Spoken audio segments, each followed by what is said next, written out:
Hello Alex, this is Ambrose from TheOne. I'm going to be giving you a simple walkthrough of the TheOne platform for managing loans. So I'm just going to be using our test environment to demonstrate some of the features that we think might be beneficial to the kind of business you're running, your lending business. So yeah, TheOne is actually a cloud-based platform. That means you don't need laptops or offices or anything to run. You can just use the platform from even your phone or any laptop anywhere in the world. So our test environment is located at banking dot the one app rocks. So with this, all you'll need is internet connection. Maybe let me first start by signing out. This is usually where you land on when you enter the URL. So what we usually do is if you sign up with us and you take up the platform, we generate a unique link for you that is unique to your business. We give you your own database so that you don't share data. We don't mix the client datas. So this, once you enter your URL, you're going to be presented with a login. So let me enter the test logins, which is the guys at TheOne App Rocks, and that's the password. Taken straight to the dashboard. This is a summary of how your organization is doing. You can view the total amount of loans you have disbursed ever since you started using the system. You can also view the total amount of repayments you have collected. You can also view the total amount outstanding, and out of that outstanding amount, you can be able to see how much are in arrears. On top of that, you also get a cash inflow summary for the day and a summary for the outflows of cash for that particular day, which is really the loan collections for the day, for the cash in, and then maybe savings deposits for some of the business that are actually running savings operations alongside their lending operations.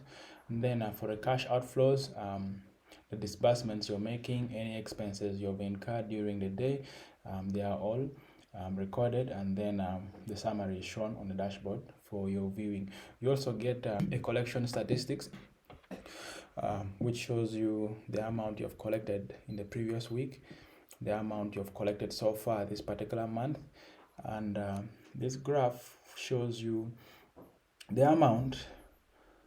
actual amount you've collected this month and compares it against the amount that is expected this month. So far here, it's showing that the actual amount collected in the month of August is 0, but it's 380 something amount. You also get a summary of the fees, penalties, as incomes that you've earned. You also get a breakdown of the kinds of loans, the statuses of loans that you have in the system, your clients breakdown, and a savings summary for those of you who run savings operations. On top of that, you get this menu.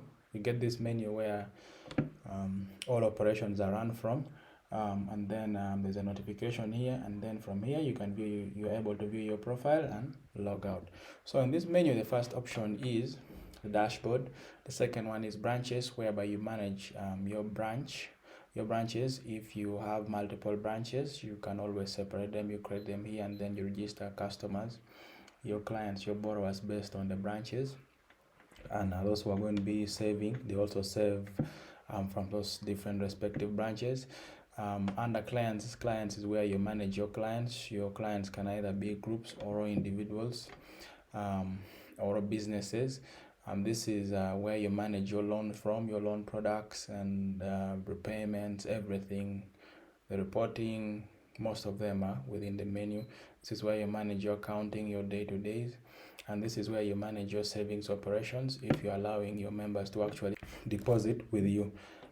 This is where you get all the reports for these particular operations, like the savings, accounting, and loans and all, every kind of reports. And the reports, communication, this is where you manage communications with your borrowers, your clients.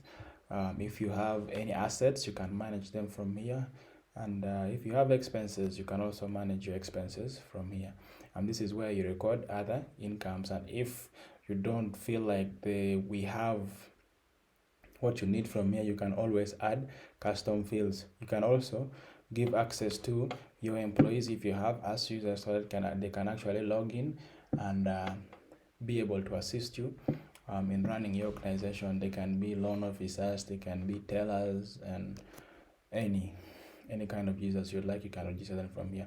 And then the audit trail tracks is a report that tracks every operation that has been happening in your organization, your dashboard. And then settings is where you manage every aspect of your organization, from the configurations from. So on that note, let's dive in and we see what is available under settings. So click on settings, you get general settings and your organization settings. Let's go to your organization settings first. So clicking on the organization settings, you can see that they are broken down into multiple options, whereby manage offices allows you to modify or deactivate an office, which is almost similar as branches. And then your loan provisioning criteria, this allows you to define your loans provisions. As you can see here, you can always modify this if the defaults don't work for you, but we usually recommend the default because that's kind of the standard. You can also configure currencies. If you are going to be accepting dollars, you can configure them, or any amount, but we have pretty much covered every currency that is available, that is commonly used, and including Uganda shillings.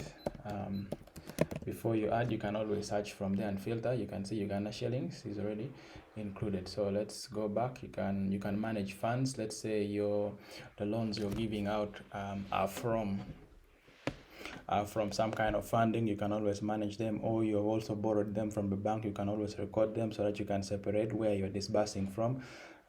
You can manage the loan purposes. Let's say you're only lending to farmers, so you make sure you can configure the loan purpose as agriculture, or you're lending to market vendors, you can configure the loan purpose as small business or something like that.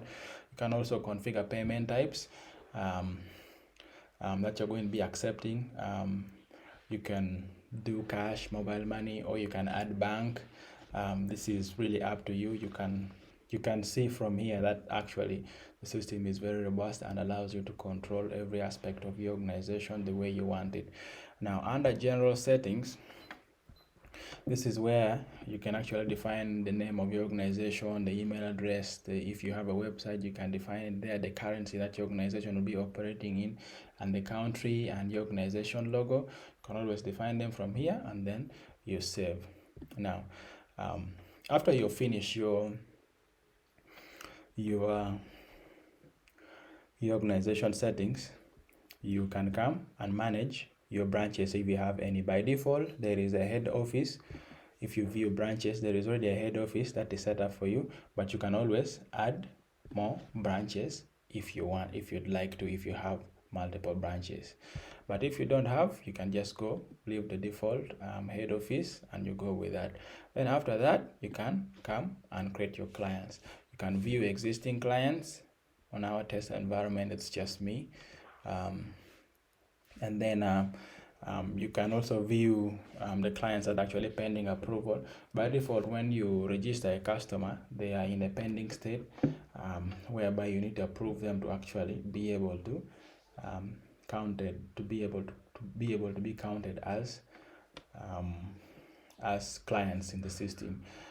Under clients here, you can actually add clients as an individual or as a group. So you can see we support adding groups also. You can view them, but currently in this test environment, I haven't created any, but let's see how we can create one.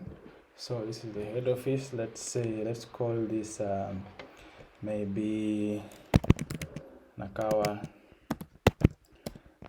Savers Association. And then the mobile contact of their chairperson is that. If they have an email address, let me just enter that. The street address, they're in Nakawa. you can always, since this is a group, you can add members of the group. Since I only have one particular member in this system, I'll just add myself as a member of the group. The staff is actually the person who is creating this group, which is me, who has logged into the system. You can see me here, and this is the name. Then a personal phone number of the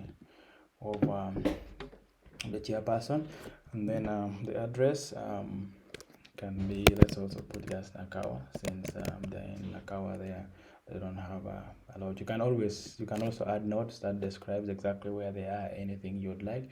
Then you just click save, and that would be it.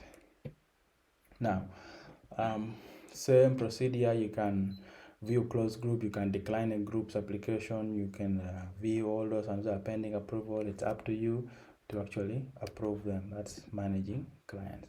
And then coming to managing loan, before you actually even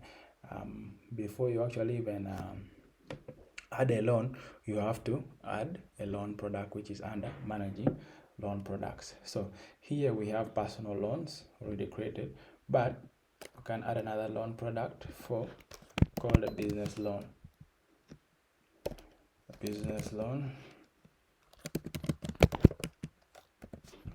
And then you can add a description, a short name, the funds. Remember when I was telling you about the fund types, configuration, and organization settings? This is where they will be helpful. So in this particular money we are going to be lending out in this product for businesses, we also borrowed it from the bank, so we are calling the fund source as bank loan. We can also define the currency. Since you're in Uganda, we go with Uganda. The default principal that we are going to allow members to borrow in this particular product, the minimum principal and the maximum principal we are going to allow for this particular product, and then the number of equal installments. Same, the default, the minimum, and the maximum. The repayment frequency after every how often do you want these people to be paying? You can just put them maybe weekly, after every 1 week, or after every 1 month, and or every day, or maybe bi-weekly, which is after every 2 weeks, or by monthly, after every 2 months, or quarterly, quarterly. Whatever you decide, that's really up to you. For this particular product, the interest rate, the default, the minimum, the maximum, and the interest rate, is it going to be per annum or per month? You can fine tune it the way you want. How are you going to give grace periods on the principal payment? Are you going to give grace period on the interest payment? If not, just leave it as 0. The default, the interest method, if you're going to do flat or declining balances. You can also configure the number of days in a year if you want to use the actual 365, or depending on the year, it might be 366 or 364 something. It's really up to you. You choose them. Same for month, days in a month. You can decide that, in my organization, a month is 30 days, irrespective of the month, whether it's 31 days or it's 28 days, like February. It's really up to you. You can configure all those. And if you're going to be, if this loan is going to attract any charges, maybe you want to charge them for logbook, or maybe application fee or something, this is where you add the charge. Remember, all charges are created under organization, so you create them so that they can appear here. You can also apply any accounting rule you would like, where the money is going to be, which accounts the money is going to be moving from and to. It's all up to you. So once you're finished adding your loan product, that's when you can come and actually add an actual loan. So you choose the kind of client you want, that is who are going with a client. It will list for you everyone. You can search to filter if your customers are many, and then after that you choose the product you've created. And as simple as that, you move into the loan stages, whereby you'll get this kind of view. You can always approve, disburse, edit the loan, amend it for any changes, and once the loan has been disbursed, this is actually the view you get. And if the loan is fully paid, you get to close it from here. If you want to make payment of the loan, just tap make payment. If you want to add charge to the loan, record a charge, just choose the charge type and then record it. As simple as that. If you want to change the loan officer who is managing this particular loan, you can just change it from there. If you want to undo the disbursement, you can do it from there. And you can waive off interest. You can send the schedule to the customer via email. You can print it. You can write off this entire loan. So there's just many options that we believe gives you the ability to actually manage your business fully. You can also get the repayment schedule here. You view it, how much has been paid, the total which is due for every installment. Like this particular loan has 4 installments, no, I mean 5 installments, and this is the amount due on every installment, which is actually the principal plus the interest that is going to be due, which gives it the total due. But since this loan is not yet due, the total paid is still 0 and the outstanding is still the amount which is due for every installment, and that is the total loan that is expected back. Into 500,000 was disbursed, and an interest of 93,000 was generated, and the borrower of this loan is expected to pay that sum of the principal plus the interest. So yeah, that gives you a brief summary of loans. Hopefully this gives you a general idea of the capabilities of the system. We believe this is something that can actually help you grow. This has been built to actually allow people who are starting small to start small and grow while using the same system.